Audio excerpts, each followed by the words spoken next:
Hello friends, Radhe Radhe everyone. दोस्तों, आज की इस वीडियो में मैं आपको बताऊंगी कि नवरात्रि की चौकी के विसर्जन के बारे में हम जानेंगे कि नवरात्रि की चौकी हमें कब उठानी है और कैसे उठानी है, और चढ़ाई गई संपूर्ण सामग्री का हमें क्या करना है, और कलश पर उस पर रखे हुए नारियल का हमें क्या करना है, श्रृंगार की जो सामग्री हमने माता रानी को अर्पित की है उसका हमें क्या करना है, और साथ ही अगर आपने अखंड ज्योत और जवारों की स्थापना की है तो उन सभी का हमें क्या करना है। तो वो हम देख लेते हैं कि देखिए, किसी के यहाँ पर अष्टमी कन्या पूजन किया जाता है और किसी के यहाँ पर नवमी के दिन कन्या पूजन किया जाता है, और कोई लोग नवमी तिथि को व्रत का पारण कर लेते हैं और कोई कोई तो 9 दिन तक उपवास रखकर दशमी तिथि को व्रत का पारण करते हैं। तो आप व्रत का पारण कभी भी करें, पर नवरात्रि की जो चौकी है वो हमेशा दशमी तिथि को ही हटाई जाती है, क्योंकि नवरात्रि पर हम पूरे 9 दिन के लिए माता रानी को हम विराजमान करते हैं। तो 9 दिन तक हम उनका पूजन करते हैं और दशमी तिथि को ही चौकी हटाई जाती है। तो अब हम देख लेते हैं कि दशमी तिथि को सुबह सुबह जल्दी स्नान आदि करने के बाद सबसे पहले हम माँ के आगे हाथ जोड़कर माता रानी से अनुमति और उनसे प्रार्थना करेंगे कि हे माँ, मैंने आपकी पूरे 9 दिन तक नवरात्रि के लिए स्थापना की थी, 9 दिन तक मैंने आपका पूजन करा है, और इन 9 दिनों में मुझसे और या फिर मेरे परिवार के सदस्यों से पूजा अर्चना में किसी भी प्रकार की कोई कमी रह गई हो तो अपना बेटा और अपना बालक समझकर मुझे माफ करें, क्षमा करें। और अब हम शुरुआत कर लेते हैं कि किस तरीके हमें सामग्री हमें उठानी है।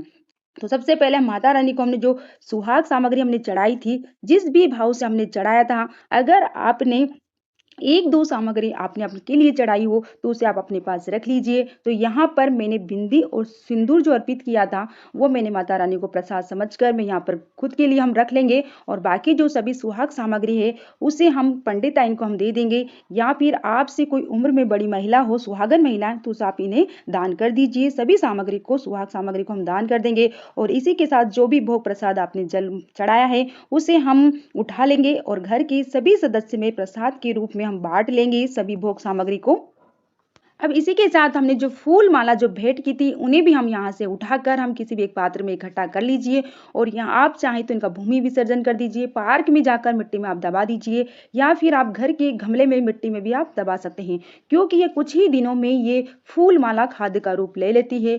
और अगर आपके आसपास कोई नदी तालाब है तो वहां जाकर आप विसर्जन आप कर सकते हैं। तो देखिए, अष्टमी नवमी के दिन माता रानी को अब अगर श्रीफल नारियल आप अर्पित किया जाता है, अगर आपने किया है तो इस नारियल को फोड़कर परिवार के सभी सदस्यों में प्रसाद के रूप में बांट दीजिए। नारियल हमेशा पुरुषों से ही फोड़वाया जाता है, महिलाएं इनको कभी नहीं फोड़ती हैं, इस बात का आपको ध्यान रखना है। और आपने जो नारियल के ऊपर जो दक्षिणा रखी है इसी भी किसी को आप दान दे दीजिए, छोटी कन्या को। अब देखिए, और आपने जवारे बोए हैं तो इन्हें भी आप नदी में प्रवाहित आप कर दीजिए, क्योंकि जवारों का भी विसर्जन करना होता है। और थोड़े से जवारे आप रख लीजिए तोड़कर, और इन्हें आप अपनी अलमारी में या लॉकर में रख लीजिए माता रानी का प्रसाद मानकर। ये समझिए कि माता रानी ने हमको आशीर्वाद दिया है। और अगर आपने गणेश जी की स्थापना आपने करी है तो इन्हें भी आप अपने मंदिर में यथा स्थान आप रख दीजिए। अगर आपने सुपारी को स्वरूप मानकर आपने गणेश जी की स्थापना की है तो इनका आप विसर्जन कर दीजिए, या फिर इन्हें भी आप घर के मंदिर में आप रख लीजिए। और आपने अखंड ज्योत जलाइए तो उनमें जो अपने घी व तेल जितना भी बचा हुआ है उसे आपको हटाना नहीं है, निकालना नहीं है। घर के मंदिर में आप अखंड ज्योत को वापिस आप रख दीजिए। साथ ही हम सीधे हाथ में पुष्प और अक्षत लेकर हम, आपने जो सभी देवी देवता का यहाँ पर आह्वान किया था तो उन्हें हमें वापिस से उनको विदा हमको करना है। तो आपको सीधे हाथ में अक्षत पुष्प लेकर बोलना है कि हे देवी देवताओं, आप हमारे यहाँ पर विराजमान हुए, 9 दिन तक आप हमारी चौकी पर विराजमान रहे, तो आपका कोटि कोटि धन्यवाद। और आप अपने लोक स्थान पर यथा स्थान आप ग्रहण करें। ऐसा बोलकर कलश को थोड़ा सा हम आगे की ओर बढ़ा लेंगे। अब हमें करना क्या है कि कलश के ऊपर जो नारियल हमने रखा है, तो कलश के ऊपर जो नारियल था उस पे हमने कलावा बांधा था, उसको भी हम विसर्जित हम कर देंगे। अगर आप चाहें तो आप इन्हें अपने बच्चों के हाथ में आप रक्षा सूत्र के रूप में आप बांध सकते हैं।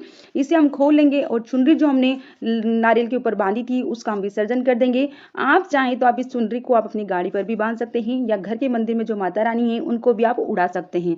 और ये जो नारियल है इसको आप फोड़ कर आप प्रसाद के रूप में बांट सकते हैं, या फिर आप नदी में नारियल का विसर्जन आप कर सकते हैं। जैसे भी आपके यहाँ पर शुरू से आप करते आए हैं आपके परिवार के लोग, वैसे आप कर लीजिए। आप चाहें तो फोड़कर आप सबको प्रसाद के रूप में बांट सकते हैं, या फिर नारियल का आप नदी में विसर्जन आप कर सकते हैं। अब देख लेते हैं कि अब मैं आपको बता देती हूँ कि कलश के अंदर का जो जल है इसका हमें क्या करना है। तो ये जो जल होता है ये बहुत ही प्रभावशाली पवित्र जल है। तो इसका हमें पूरे घर में हमको जल का छींटा हमको लगा देना है। जिस तरीके से मैं आपको बता रही हूँ इस तरीके से हमें जल का छींटा लगा देना है और वॉशरूम को छोड़कर हमें पूरे घर में इस जल का छींटा हमको लगाना है। और कलश के जो पत्ते हैं इनका भी हम विसर्जन में हम सामग्री में मैं डाल दूंगी। और जो जल बचा है बाकी इसको हम घर के जो गमले हैं तो हमें इनको शमी पत्र में जो भी आपके घर में जो पौधा है उसमें आप डाल दीजिए। और हल्दी की जो गांठ है और सुपारी है इसे सुखाकर हम वापस दोबारा से जब भी कलश स्थापना करेंगे उसमें आप इसका यूज आप कर सकते हैं। और ये जो सिक्का हमने डाला था इसे हम अपनी तिजोरी में रख लेंगे। इससे हमारे घर में कभी भी धन लक्ष्मी की कमी नहीं होती है। ये माता रानी का प्रसाद दिया उनका आशीर्वाद मानकर आप अपनी तिजोरी में रख लीजिए। अब हम देखते हैं कि हमने जो माता रानी की जो स्थापना की थी, अगर आपकी माता रानी की जो मूर्ति है वो मिट्टी की है तो आप इनका विसर्जन कर दीजिए नदी में जाकर। या फिर आपने फोटो या तस्वीर की स्थापना की थी तो उसे भी आप अपने मंदिर में यथास्थान माता रानी को रख दीजिए।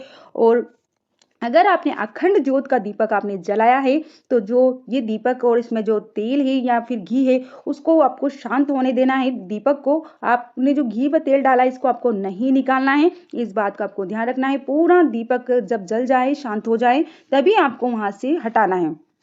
और चौकी पर जितने भी चावल हमने रखे थे उन्हें हम कटोरी में इकट्ठा हमको कर लेना है। और इन्हीं चावल में थोड़े से चावल मिलाकर या आप चाहें तो दान आप कर सकते हैं या फिर चिड़िया या कबूतरों को आप डाल सकते हैं। और चौकी के ऊपर जो अपने वस्त्र बिछाया है इसे हटाकर आप धो लीजिए। उसके बाद जब भी आप पूजा करें या नवरात्रि चौकी की स्थापना करें या किसी भी पूजा में आप इस वस्त्र को आप दोबारा से आप काम ले सकते हैं। और चौकी को यथास्थान आप रख दीजिए।